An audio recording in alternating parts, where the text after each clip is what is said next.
WhatsApp guys, welcome back to Mister Tension. And आज फिर हम बात करेंगे बागेश्वर धाम के ऊपर, जहाँ पे अभी रिसेंटली एक वीडियो जो भी ट्रेंड में चल रहा है ध्रुव राठी की, जहाँ पर उन्होंने लिखा है कि फ्रॉड बाबा को उन्होंने एक एक्सपोज किया है। तो जानते हैं कि उन्होंने बीच में किसको किसको ला के ये एक्सपोज में उन्होंने शामिल किया है, तो धीरेन्द्र शास्त्री जी। एंड अभी हर जगह पे यूट्यूब पे ट्रेंड है उनके ऊपर, जो वीडियो है उनके वीडियो वायरल हो रही है। तो उसी जगह पे कुछ लोग उनके नाम को ऐसा मिस कर रहे हैं, जहाँ पे कुछ भी बोल के वीडियो बना के उन लोग अपने यूट्यूब पे व्यूज और पैसे छाप रहे हैं। तो उसी में एक और जो आए हुए थे अभी ध्रुव राठी, उन्होंने क्या बोला चलिए वो जानते हैं। पहले सबसे पहले आप इनकी वीडियो देखिए, इनपे बता रहे हैं कि वो पाखंडी है, कैसे वो मतलब ब्लैक मैजिक कर रहे हैं। उसके बीच में श्याम मानव जी का क्या रोल है और वो क्यों आते हैं, क्या कहते हैं, उसके बारे में जानेंगे। तो पहले अगर वीडियो स्टार्ट करते अगर आप चैनल पे नए हो तो चैनल को सब्सक्राइब करें, वीडियो को लाइक कर देना। तो सबसे पहले देखिए इनकी वीडियो को, जो ध्रुव राठी क्या बोल रहे हैं, फिर उसके बाद हम आगे की बातें करते हैं। नमस्कार दोस्तों, पिछले कुछ हफ्तों में एक नए बाबा ने एंट्री मारी है मार्केट में, बागेश्वर बाबा। एक बार हमारी रावण से बात थी और सर मैं मारू, अब सर मैं बड़ा आप पूछोगे कि क्या खासियत है इन बाबा की, तो भाई बताया जा रहा है कि चमत्कारी तरीके से ये बाबा लोगों की प्रॉब्लम समझ लेते हैं और बड़े ही चमत्कारी सॉल्यूशंस देते हैं लोगों की प्रॉब्लम्स को लेकर। इसके सर में मारो जरा, गला पकड़ इसका, गला पकड़। लेकिन इतना काफी नहीं है, इसके ऊपर थोड़ा हिंदू मुस्लिम छिड़क दो तो न्यूज वाले आज के दिन वैसे ही आपको पॉपुलर बना देंगे। सैटायरिस्ट रॉफल गांधी ने इस पर एक मजेदार बात कही, बागेश्वर बाबा वाला पाखंड तो ईसाई मिशनरी और झाड़ फूक वाले मौलवी भी करते हैं, तो फिर बागेश्वर बाबा का विरोध क्यों? क्या हिंदू आज के दिन बिना रोक टोक के मूर्ख भी नहीं बन सकता? सही बात नहीं है दोस्तों। लोग IITN बनते हैं आज के दिन, कुछ लोग साइंटिस्ट बनते हैं, कुछ लोग IAS बनते हैं। अगर कुछ लोग बेवकूफ बनना चाहें तो क्यों नहीं बन सकते वो बेवकूफ? सबको मूर्ख बनने का अधिकार है और सभी रिलीजन्स के लोग इस अधिकार के बारे में जागरूक हैं। लोग रिलीजन को लेकर जरूर डिवाइडेड होंगे एक दूसरे से, लेकिन यूनाइटेड हैं ये सारे रिलीजन के लोग सुपरस्टिशन के नाम पर। ऐसे फर्जी बाबा आपको हर धर्म में मिल जाएंगे और कितने लॉयल तरीके से कुछ लोग इन्हें फॉलो भी करते हैं। आइए आज के वीडियो में इस बागेश्वर बाबा को समझते हैं और जनरली इन बाबाओं के फिनोमिना को भी समझते हैं। You don't have any relationship with Jesus, Mahavir, Buddha, Krishna, not at all. जहाँ पे ध्रुव राठी ने इधर बताया कि ये जो ब्लैक मैजिक है वो बहुत सारे से चलते आए, मूर्ख भी बोला गया है, जहाँ पे अंधविश्वास ये सब करके। और इस बीच में श्याम मानव जो एक NGO चलाते हैं, उसके फाउंडर है। वो NGO में होता है क्या कि जो भी काला जादू होता है, ब्लैक स्टेशन ये सब जो होते हैं, उसको बंद करना अच्छी चीज कर रहे हैं, नो डाउट। बट जहाँ पे श्याम मानव जी का मतलब कहना है कि जो ब्लैक मैजिक होते हैं उनको हटाना है। उन्होंने पहले भी 200 से ऊपर केसेस में बहुत से ऐसे पाखंड बाबा की धज्जियां खड़ी कर दी है। मानता हूँ आप कर रहे हैं, अच्छी बात है, बट आपने पहले स्टडी किया है इस चीज पे। उनको पहले स्टडी करना चाहिए था कि बागेश्वर धाम के जो धीरेन्द्र शास्त्री उनके बीच में क्या है, उन पे कोई आरोप है क्या नहीं है, जो पहले हो चुका है बहुत सारे लोग के साथ। आप उनको इनसे कंपेयर नहीं कर सकते, first of all. And second की जो बागेश्वर धाम में इतने करोड़ों लाखों लोग आ रहे हैं, वो भी तो अंधविश्वासी नहीं है ना। उनको कुछ फायदा लग रहा है, कुछ हो रहा है, मतलब कुछ मिल रहा है उनको, तभी उधर आ रहे हैं। एंड इतनी भीड़ हो रही है उधर, तो ये क्या कोई फेक तो नहीं है। रही दूसरी बात, फिर उन्होंने बागेश्वर धाम के जो धीरेन्द्र शास्त्री उसको भगोड़ा साबित कर दिया, जहाँ पे उन्होंने बोला कि वो नागपुर से चले गए और उनसे ही मिलने आ रहे थे। तब धीरेन्द्र शास्त्री ने क्या किया, पहले आप वो सुन लीजिए, एंड फिर हम बात करते हैं श्याम मानव के तौर पे।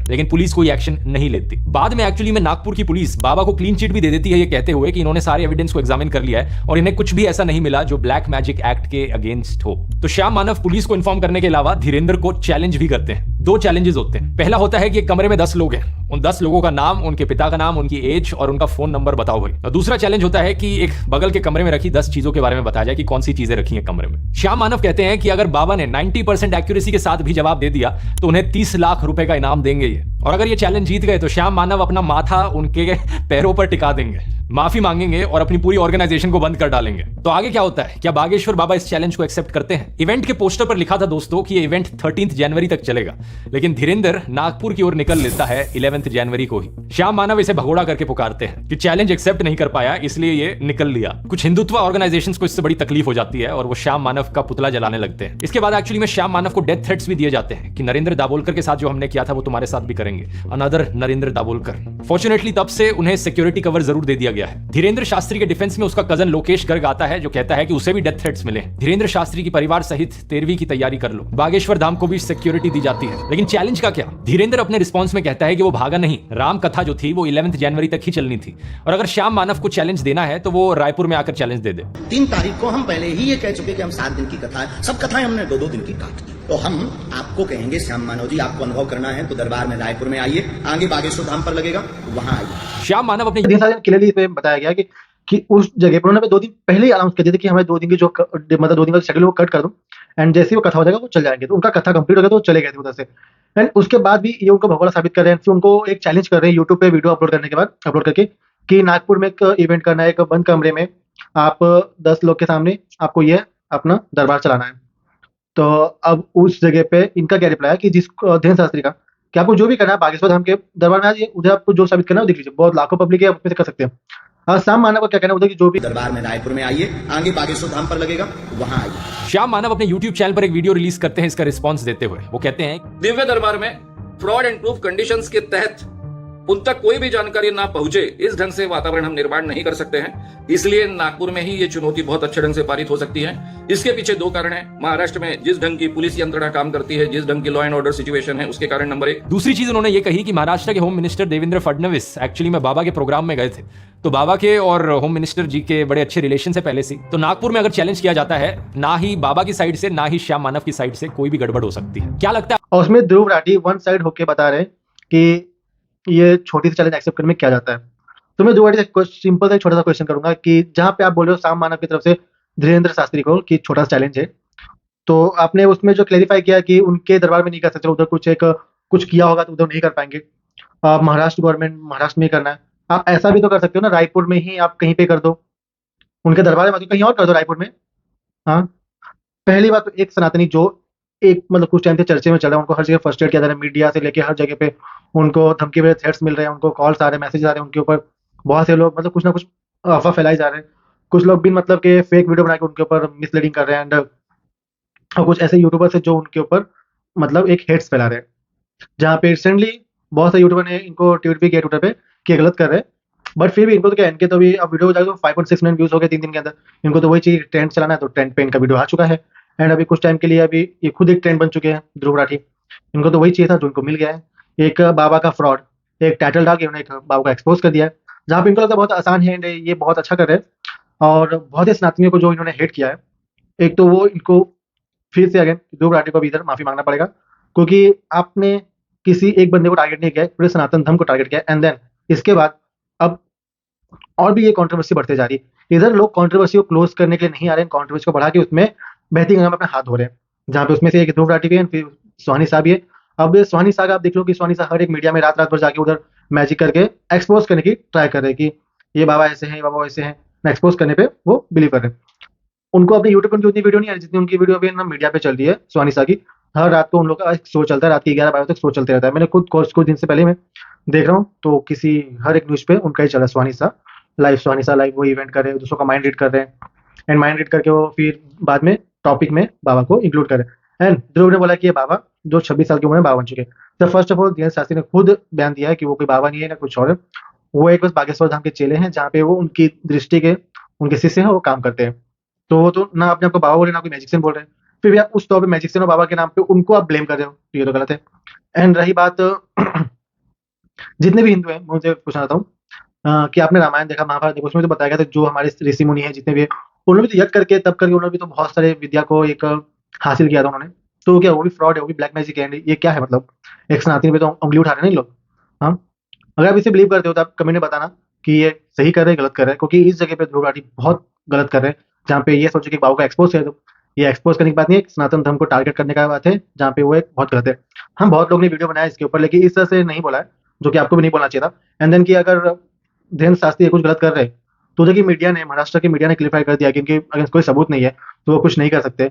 तो फिर एनजीओ हो गया, ये सब यूट्यूबर को क्या चुल मची है जो इसके बीच में घुस के इन लोग अपने रोटी बेल रहे हैं। अरे तुम्हें व्यूज चाहिए, पैसे चाहिए तो ऐसे छाप लो, कोई दिक्कत नहीं है, लेकिन नेगेटिविटी फैला के क्या मतलब है किसी के ऊपर व्यूज छापने का। अब इसका एक क्लिप देखिए, सब क्लियर हो जाएगा कि किस तरह से इन लोग है ना एक एजेंडा चला रहे हैं, एक इस सनातन को खत्म करने के लिए, इनको बर्बाद करने के लिए।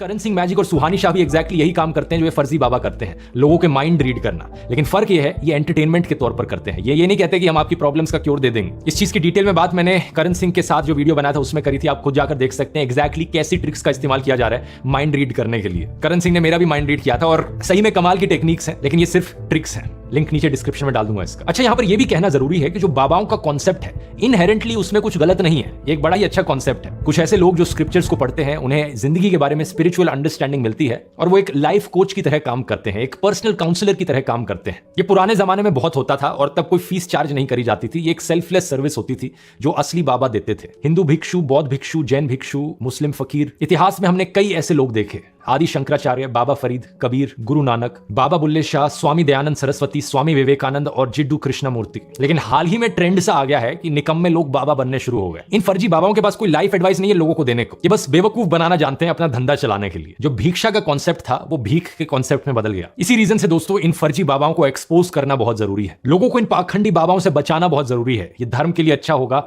साइंस के लिए अच्छा होगा। इस ऑलमोस्ट सब क्लियर हो चुका होगा आपको कि जहाँ पे धीरेन्द्र शास्त्री को कुछ दिन पहले अभी आपकी अदालत में बुलाया गया था, उनसे किस किस तरह से वो क्वेश्चन करे रजत शर्मा, तो भी आप देख के वीडियो देख सकते हो। 1 घंटे का वीडियो, मैंने पूरा वीडियो देखा 1 घंटे का, जहाँ पे उनकी लैंग्वेज किस तरह से क्वेश्चन आंसर कर रहे हैं, फिर भी वो एकदम धैर्य से वो आंसर देते जा रहे हैं। तो ये सीधी से मतलब ओपन क्लियरली दिख रहा है कि आप एक सनातनी गुरु को, जो लाखों लोगों के गुरु बन चुके हैं एंड वो और अच्छे से ग्रो कर रहे हैं, तो वो आपको दिक्कत हुई, आप उनको फ्रस्ट्रेट, उनको परेशान कर रहे हो कि जहाँ पे वो वापस क्या, वो मतलब हार मान जाए। ऐसा इनका ये कहना है कि वो हार मान जाए, फिर सनातनी के सनातन धर्म को आगे ले जाने के लिए जो आवाज उठा रहे वो आवाज नहीं उठेगी फिर।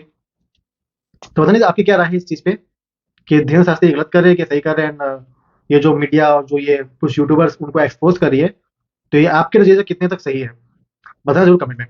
एंड आई होप की वीडियो समझ आ गई होगी आपको, आप समझदार हो काफी है। एंड इस तरह के वीडियो से बचें जो इन लोग कुछ चंद व्यूज के लिए किसी को एक्सपोज कर रहे हैं। एक्सपोज कर मुझे समझ नहीं आ रहा, एक्सपोज इन लोग कर रहे हैं, लेकिन जहां जहां पे उनके दरबार लग रही है उधर फिर लाखों पब्लिक कैसे जुट रही है, आप बताओ। और ना कि हिंदू मुस्लिम भाई भी उधर जाते हैं, उनसे मिलते हैं, अपनी अर्जी रखते हैं। हाँ, हिंदू तो अलग बात है, हिंदू भी जा रहे हैं, मुस्लिम भी जा रहे हैं, तो इसमें ये भी बोला गया धर्म को टारगेट किया जा रहा है। वो तो केवल मेरे को सनातन धर्म चाहिए सनातन धर्म चाहिए, बट उन्होंने ये नहीं बोला कभी कि हाँ मेरे दरबार में मुस्लिम नहीं आते। उन्हें आपके अंदर क्लियर भी किया था उनकी बहन की शादी भी किसी मुस्लिम से हुई है, एंड देन फिर उनके कुछ दोस्त भी मुस्लिम, तो किसी धर्म को टारगेट नहीं कर रहे हो, तो अपने धर्म को लेकर चल रहे हैं। तो उसमें दिक्कत नहीं होनी चाहिए थी आप लोग को, जो आप लोग इतना बड़ा इशू क्रिएट कर चुके हो। आए दिन मीडिया पे, अभी आप मीडिया स्क्रॉल करो ना, कितनी मीडिया चैनल पे सब जगह पे धीरेन्द्र शास्त्री का पोस्टर दिखेगा एंड उसके ऊपर डेबिट चालू है। तो ये डेबिट करना जो एजेंडा चला रहे हैं लोग, फिर वो बंद करनी चाहिए आप लोग को। एंड सेकंड की धीरेन्द्र शास्त्री कोई बाबा संत नहीं है, वो एक गुरु है, एंड वो इतने सालों से तपस्या कर रहे हैं अपने अपने इष्ट देवता की, अपने बालाजी बागेश्वर की, हनुमान जी की जो श्रद्धा कर रहे हैं, उनका ये फल है, उनको ये उसमें मिला है, एंड उसी से वो लोगों का कल्याण कर रहे हैं, ना कि अपना करें, सब लोगों का विश्व का कल्याण कर रहे हैं। तो आपको ये सब हिट्स पे सोचना चाहिए, बाकी आपके हाथ में है। आगे वीडियो पसंद वीडियो को लाइक करना, चैनल को सब्सक्राइब करना। मिलते हैं किसी नेक्स्ट वीडियो में। थैंक